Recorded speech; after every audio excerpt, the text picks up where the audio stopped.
the big made up controversy about allegedly the Last Supper being the thing at the Olympics. Of course, we're talking about this part where during the Olympics, the creative director thought it would be interesting to play homage to either Last Supper or any other artistic work. Let's put it this way. Because I'm going to also read out what the creator meant by it and what their statement says. But first, this thing even made it to the White House press briefing. So listen. Look, the president and the first lady are certainly proudly cheering on Team USA. As you saw, the first lady traveled to, bless you, traveled to Paris to lead the delegation, the U.S. delegation for the opening ceremonies, and cheered on Team USA. And you saw her out there being very supportive. And so the president certainly is proud of all the athletes competing on behalf of the U.S., on behalf of our nation, and he's going to continue to cheer them on. Following up on that, did the president see the Last Supper controversy at the Olympics? Do you know? Did he see I don't have anything. The Last Supper I appreciate the controversy? question. I just don't have anything. To Millions share. of Christians across the globe were offended by it. The president's a Christian. Was he offended by it? But was the president offended by it? I just answered your question. Can I just ask him? Did he see it? I don't have anything else to add. Did he see it? And it wasn't enough for Mike Johnson either. The White House has had every opportunity to condemn the Olympics' shameful mockery of the Last Supper, but they refused to do it. Their silence should be taken as an endorsement. The more than 200 million Christians in America should take note. Well, first of all, let's doubt that it was Last Supper that was, the idea behind it.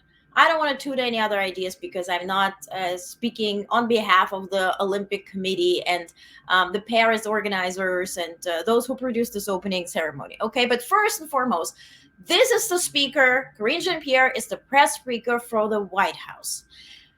Separation, church and state. Yeah, so they shouldn't be talking, first of all, about any religious issues unless it is the big issue within United States. It's not affecting United States directly. Also, talk to Olympic Committee, talk to the organizers of the Olympic Games. Why bringing this up during the White House press briefing where she literally cannot say anything to you? Now, who can say something?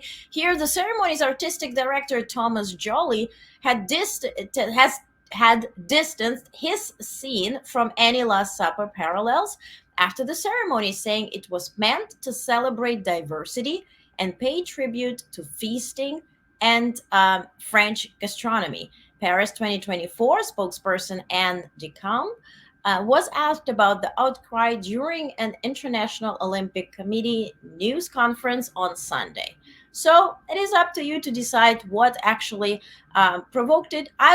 Honestly, for me, I don't see the Last Supper here. They're referring to something else.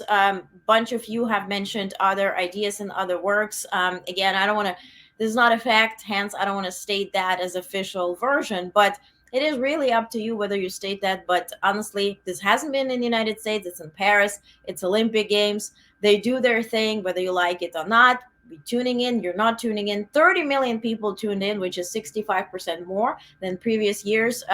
Whether everybody hated everything, whether I liked everything, no, I did not. But I'm old school, so I'm also not the one to judge. It's not my